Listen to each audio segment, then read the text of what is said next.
In this part, I'm going to introduce how we report the follow-up journal entries for a bond. And here I copy the journal entry when the firm issued the bond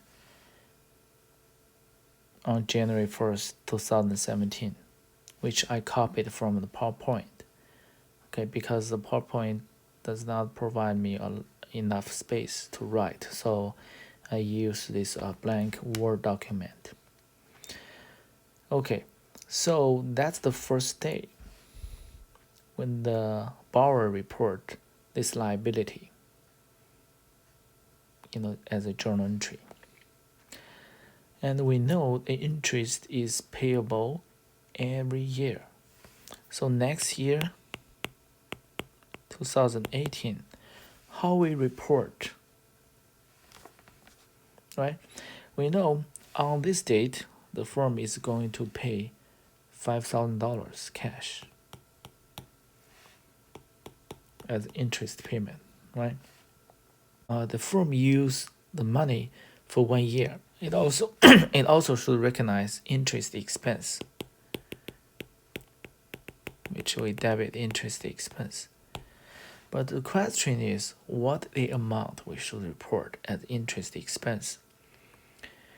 Yeah, some of you may guess, oh, it's a 5,000, right? Because we pay 5,000. No, that's the special rule. Okay, so it is not 5,000.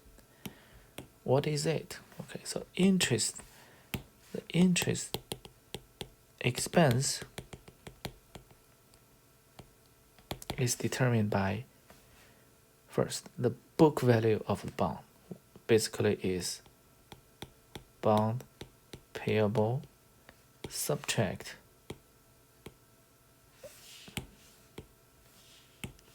the discount on bond payable. Okay, multiply market rate. On January 1st, 2018, the book value of a bond is actually 95,787.80 cents. Okay, now we multiply the market rate, which is 6%, right?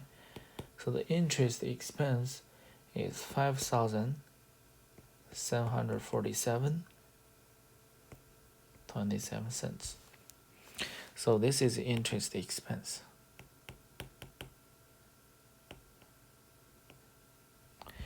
Okay, we find interest expense is greater than the cash paid, right?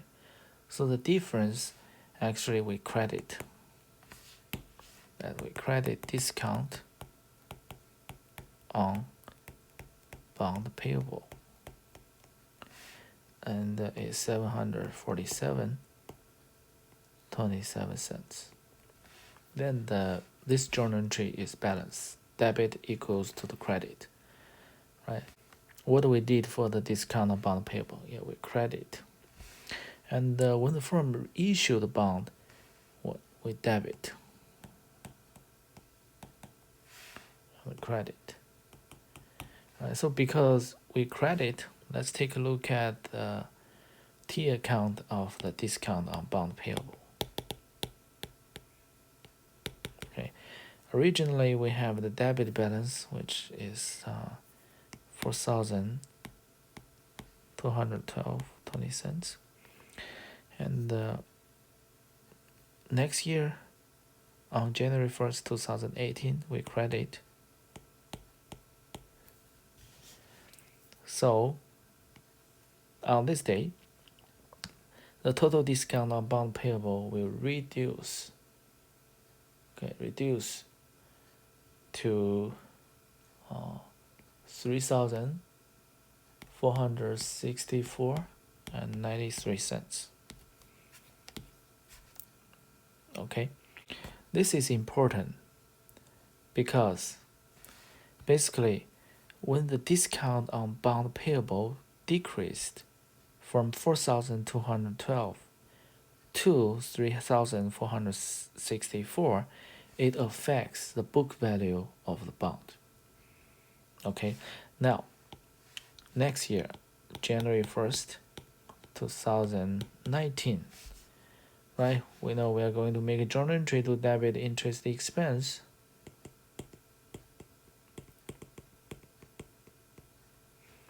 Right, interest expense, and the credit discount on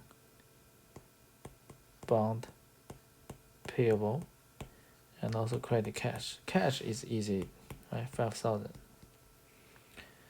And what's the interest expense? And we use this formula. So the interest expense on January 1st, 2019 is determined by,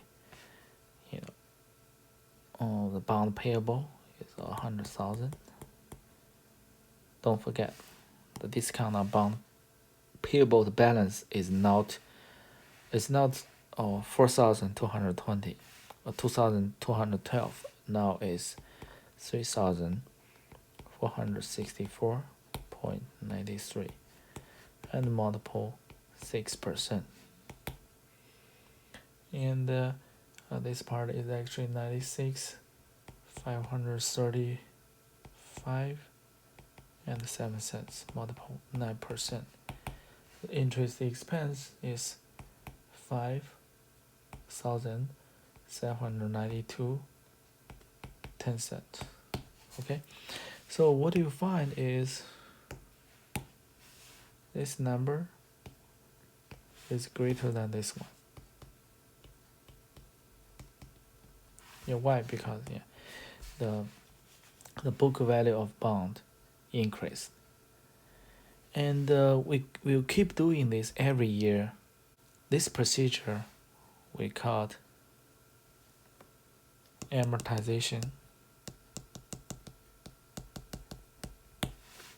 Okay, and by the end of the 5 years, okay, after multiple amortization, the balance of discount bond payable will become 0. Okay, let's go back to the point. Okay, so this is the schedule of bond discount amortization. Right, remember, the book value of bond when it is issued, it just equals $100,000 subtract 4,212 and 20 cents, right? Yeah, then the next journal entry is we debit interest expense. This is what? The product of this one and the 6%. The difference is we amortize the discount, bond discount. After amortization, we know the bond discount is decreased, which will increase the book value of the bond of the next period. Okay, so next year the interest expense will increase. Why? Because this interest expense is a product of last year's book value of bond multiplied 6%.